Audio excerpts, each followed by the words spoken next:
his brother.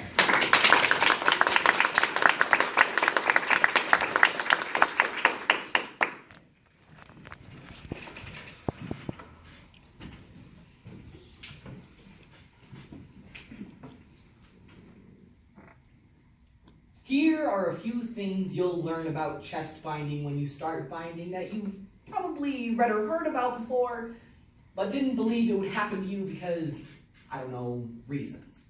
1, at some point while putting it on, you will feel like you are going to die. And no, the fact that you can hold your breath for 2 minutes underwater will not change this. The tight fabric will wrap around your head like a coffin until you decide that no! If this thing is going to kill me, I'm at least going to get to wear it first. And that first restricted breath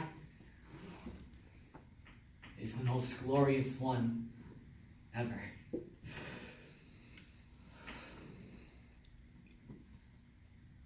Today my skin doesn't fit me.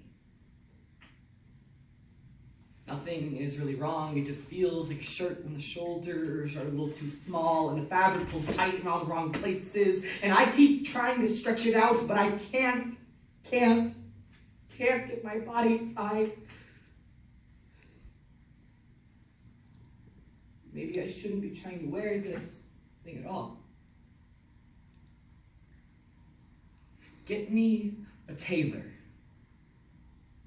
Remake me into something the world can understand because I'm tired of having to explain myself. When you will never need to. People always ask me when I knew I was trans, like me being trans is not an integral part of who I am. I exist, I'm real. I do not only exist in poetry. I am not the monsters your parents have painted me out to be. I am not hiding in bathroom stalls waiting to creep up on you. I just want to pee. Seriously. I have a confession. When I was a little girl, I loved to wear tights. I wore them absolutely everywhere, even underneath my jeans. As I started to grow up, though, the tights didn't fit me anymore. And neither did my own skin. Even a year after coming out as transgender, I still struggle every day with dysphoria, ignorance, and of course, binding. Through the poems Dysphoria Days by Ray Stove, 7 Things You'll Learn About Chest Binding by A. Spencer, and Angry Trans Poem by Kay Kasver, I see that I'm not alone in my battles. And that I do not only exist in poetry. 2, at some point while taking it off, you will feel like you are going to die. Followed by the revelation that if you do indeed die like this, your body will be found with your arms above your covered face, and the very body part you were trying to hide will display for all the world to see, note to self. And making yourself visible doesn't mean you will be seen. You will tell people your correct gender pronouns over and over and over. Until you wonder if you are speaking the right language, because it seems like they can't understand you. Mistakes in a pattern they don't even realize they are following. People always ask me when I knew I was trans, and I have to repress the urge to slap them and instead ask them, when did you know you were cis? Was it when you went fishing with your dad for the first time for real? Man-on-man bonding? Or while holding your lifeless baby doll in your arms? Oh, I'm sorry. Was that offensive? Am I stereotyping you? Huh. I wonder what that must feel like. Because it's not like people always ask me when I knew I was trans.